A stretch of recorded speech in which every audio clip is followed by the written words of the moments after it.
Siwmai, enw fi yw Robin ac rwy'n aelod o dîm recrwtio myfyrwyr Prifysgol Aberystwyth. Mae'r fideo hwn yn un o sesiynau cyngor ac arweiniad y Prifysgol. Bydd y fideo yn canolbwyntio ar hoff bwnc bob myfyriwr, datganiadau personol. Drwy gydol y 5 fideo nesaf, byddaf yn mynd â chi trwy'r datganiad personol, adran wrth adran, ac erbyn y diwedd, byddwch ar eich ffordd i lunio rhywbeth fydd tiwtor derbyniadau Prifysgol yn mynd i fod yn hapus i ddarllen. Bydd y fideo hwn yn canolbwyntio ar beth yw datganiad personol, pam ei bod yn bwysig a sut i wneud cyflwyniad da. Datganiad personol yw un o rhannau pwysicaf eich cais UCAS.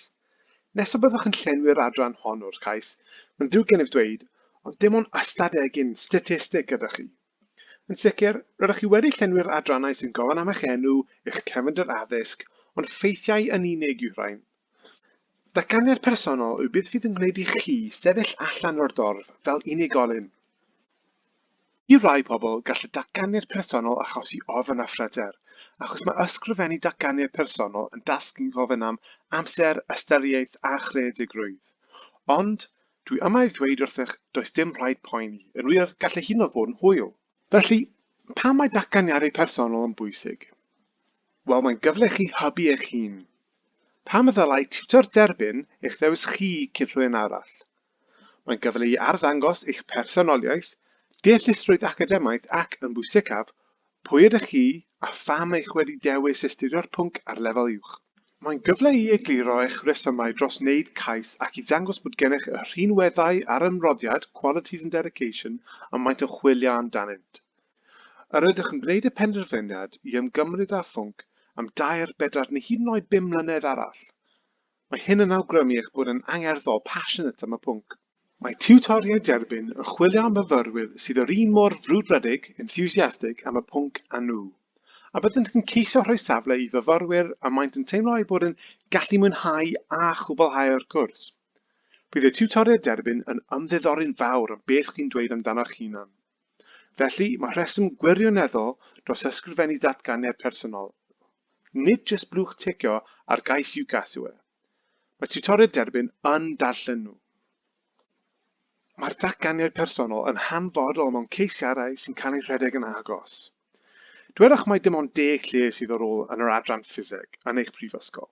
Mae angen i chi sicrhau bod eich datganiad personol yn eich gwerthu i'r adran honno. Felly mae gennych fwy o siawns o fod yn un o'r 10 ymgeisydd i lenwi un o'r lleiad cystadleuol hynny. Ydych chi wedi dewis y pwnc cywir am y rhesymau cywir? Mae'n bron yn wirion i ddweud, ond mae prifysgolion am wybod bod gennych ddiddordeb gwirioneddol yn y cwrs. Mae dweud yr hoffech fod yn doctor oherwydd ei fod yn talu'n dda yn ddim yn meddwl fydd tiwtoriaid derbyn yn hoffi eich cais. Ar ddiwedd y dydd, mae datganiad personol wedi ysgrifennu'n dda yn hollol hanfodol i creu cais da. Cyn i ni ddechrau, dyma ychydig o bethau i feddwl am. Gofalwch bod chi'n cymryd eich amser ac yn barod i wneud newidiadau. Fyddwch chi ddim yn gallu gorffen mewn ddiwrnod. Edrychwch ar broffil a strwythur eich cwrs a cheiswch weld sut rydych chi'n siwtio'r proffil hwnnw. Arwch dystiolaeth. Byddwn yn siarad mwy am hyn yn y fideo nesaf. Edrychwch ar wefannau prifysgolion hefyd i weld a ydyn nhw'n rhoi arweiniad am ddatganiadau personol. Mae ddigon o ysbrydoliaeth ar-lein. Lle da arall yw i edrych ar wefan UCAS. Mae angen i chi anelu ar ysgrifennu 2 rhan o 2 o'ch datganiad personol am eich llwyddiannau academaidd, a'r gweddill am eich bywyd y tu allan i'ch astudiaethau. Cofiwch, dim ond uchafswm o 4,000 o lythrennau sydd gennych i'w defnyddio yn eich datganiad personol. Dyna 47 o linellau sy'n tua 650 o eiriau. Mae hynny ddim yn swm enfawr o eiriau, felly mae angen gwneud siŵr bod pob un yn cyfri. Newch yn siŵr eich bod yn defnyddio Microsoft Word neu raglen debyg i'ch helpu cadw llygad ar eich cyfrif lythrennau a geiriau. Fel rheol gyffredinol, dylai datganiad personol fod wedi ffurfio o 5 rhan allweddol. Mae'n hyn yn gwneud hi'n llawer haws i chi strwythio eich ysgrifennu ac am diwtoriaid derbyn i'w ddilyn. Dyma'r rhannau allweddol. Cyflwyniad. Esbynwch beth sy'n eich cyflyru, eich motivation. Tystiolaeth academaidd o'ch sgiliau a ddiddordeb. tystiolaeth o'ch ddiddordeb yn eich pwnc y tu hwnt i lefel A. Sgiliau ehangach i ddangos eich fod chi'n fyfyriwr cyflawn efo llawer o ddiddordebau. Ac i orffen, clo. Atgoffwch nhw pam y dylen nhw eu dewis chi. Ond, rhaid i mi bwysleisio dim y rheol air yw hwn. Rwy'n eich annog i ddefnyddio'r strwythur hwn yn y lle gyntaf i'ch helpu i ysgrifennu drafft cyntaf a mynd ymlaen i ddatblygu'r datganiad. Felly, y peth gyntaf, y cyflwyniad.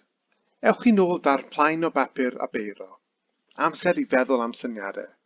Cymerwch eiliad a meddylwch am yr ateb i'r cwestiwn hon. Pam ydych chi eisiau ystudio'r pwnc hwn yn y brifysgol? Fel beth sydd i'ch ysbrydoli i ystudio'r pwnc ymhellach? Gyrra'ch ateb, tynnwch yn sylw. Mae tiwtoriad derbyn yn caru rhywbeth gwahanol.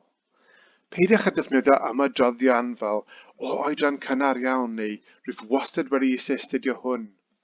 Mae'r ymadroddion rhain yn cael ei ystyried yn hen ac yn ddiflas dynodau yma. Yn lle, rwy'n siŵr mae rheswm da iawn bod chi'n hoffi'ch pwnc. Fel beth oedd eich moment eureka personol? Gall fod ffilm, person, athro, llyfr, syniad. Mae cymaint o ffactorau i hystyried. Pob un yn unigryw i'ch profiad chi. Welsoch chi stori ar y newyddion, neu cyfarfod o rhywun a ysbrydoli chi, darllen llyfr anhygol, gwylio ffilm neu raglen teledu diddorol, neu efallai mae'n rheswm personol, gwahanol, neu'n gwbl syml. Efallai y byddwch am ddilyn aelod o'r teulu. Meddylwch sut mae'ch diddordeb yn cyd-fynd â safbwynt byd-eang neu stori sydd yn y newyddion. Ni fydd hyn yn berthnasol i bob pwnc, ond mae pynciau fel gwleidyddiaeth rhyngwladol, newid yr hinsawdd neu feddygaeth yn berffaith ar gyfer hyn. Dyma rhywbeth arall i feddwl am. Oes yna rhywbeth arbennig sy'n eich cyffroi am y pwnc? Enghraifft, ffilmau Ffrengig, neu astroffiseg, llenyddiaeth gothig neu celf fodern Sbeinaidd. Allai bod unrhyw beth. Ond, defnyddiwch ddyfyniadau, quotes, dim ond os mae'n gwbl angenrheidiol. Rwy'n addo i chi, y peth olaf y mae tiwtor derbaniadau eisiau clywed eto yw dywedodd Martin Luther King unwaith, I have a dream.